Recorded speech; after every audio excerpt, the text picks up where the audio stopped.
கேரளாவில் பாஜக பிரமுகர் வீட்டில் நாட்டு வெடிகுண்டு வீசிய வழக்கில் ஒருவர் கைது செய்யப்பட்டுள்ள நிலையில் நாட்டு வெடிகுண்டு வீசிய சம்பவத்தின் சிசிடிவி காட்சிகள் வெளியாகியுள்ளது. முதலில் அதனை பார்க்கலாம்.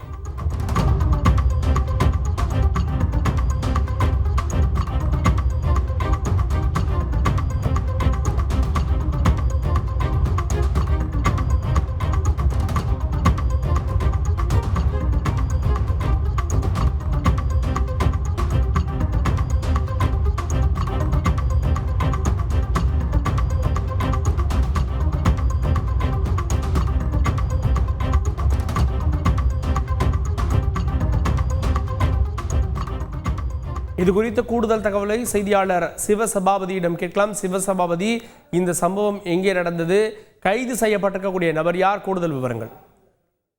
கண்ணூர் சாலக்கரை இங்க பாத்தீங்கன்னா சனுப் என்பவர் பிஜேபியினுடைய பிரமுகர் அவர்.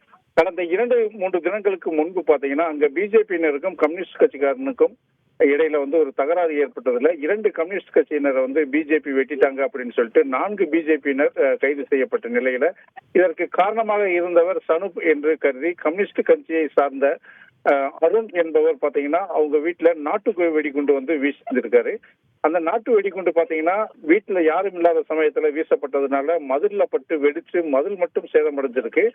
ஆட்கள் இருந்திருந்தா கண்டிப்பா உயிர் சேதம் ஆயிருக்கும் அப்படின்னு சொல்லிட்டு போலீசாரும் சொல்றாங்க. தொடர்ந்து பாத்தீங்கன்னா இந்த நாட்டு வெடிகுண்டு வீசிய அருணை போலீசார் கைது செஞ்சனர். இந்த சிசிடிவி வெளியா இருக்கிறதுனால அங்க பாத்தீங்கன்னா கம்யூனிஸ்ட் கட்சியினர்கிட்டும் பிஜேபியிட்டையும் ஒரு அச்சத்தை ஏற்படுத்தியிருக்குன்னே சொல்லலாம். இது பற்றி போலீசார் தீவிர விசாரணையில் ஈடுபட்டிருக்காங்க.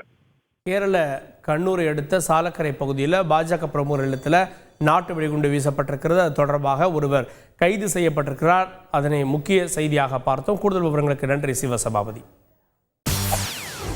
செய்திகளை உடனுக்குடன் தெரிந்து கொள்ள உடனே சப்ஸ்கிரைப் பண்ணுங்க.